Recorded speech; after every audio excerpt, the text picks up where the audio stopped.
ইরানের হামলায় উড়ে গেল যুক্তরাষ্ট্রের 3টি যুদ্ধবিমান, ক্ষতিগ্রস্ত হয়েছে জর্ডানের মার্কিন ঘাঁটি। মধ্যপ্রাচ্যে সংঘাতে এবার যেন আরও বড় বিস্ফোরণ। জর্ডানে থাকা একটি মার্কিন বিমান ঘাঁটিতে ক্ষেপণাস্ত্র হামলার দাবি করেছে ইরানের ইসলামিক রেভলিউশনারি গার্ড কর্পস। তাদের দাবি, এই হামলায় যুক্তরাষ্ট্রের 3টি অত্যাধুনিক F-35 স্টেলথ যুদ্ধবিমান সম্পূর্ণ ধ্বংস হয়েছে, আরও 3টি ক্ষতিগ্রস্ত হয়েছে।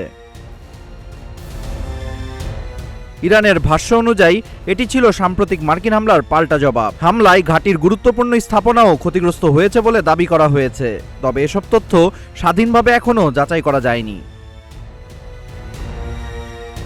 অন্যদিকে যুক্তরাষ্ট্রের সেন্ট্রাল কমান্ড ইরানের এই দাবি সরাসরি অস্বীকার করেছে। তাদের বক্তব্য, সব ক্ষেপণাস্ত্র ও ড্রোন প্রতিহত করা হয়েছে এবং কোনো মার্কিন F-35 ধ্বংস বা ক্ষতিগ্রস্ত হয়নি। দুই পক্ষের পরস্পর বিরোধী দাবির কারণে ঘটনাটি নিয়ে আন্তর্জাতিক অঙ্গনে তীব্র আলোচনা শুরু হয়েছে। সত্যি কি বিশ্বের সবচেয়ে আধুনিক যুদ্ধবিমান F-35 ধ্বংস হয়েছে, নাকি এটি কেবল যুদ্ধকালীন তথ্যযুদ্ধ? এ প্রশ্নের উত্তর এখনও স্পষ্ট নয়।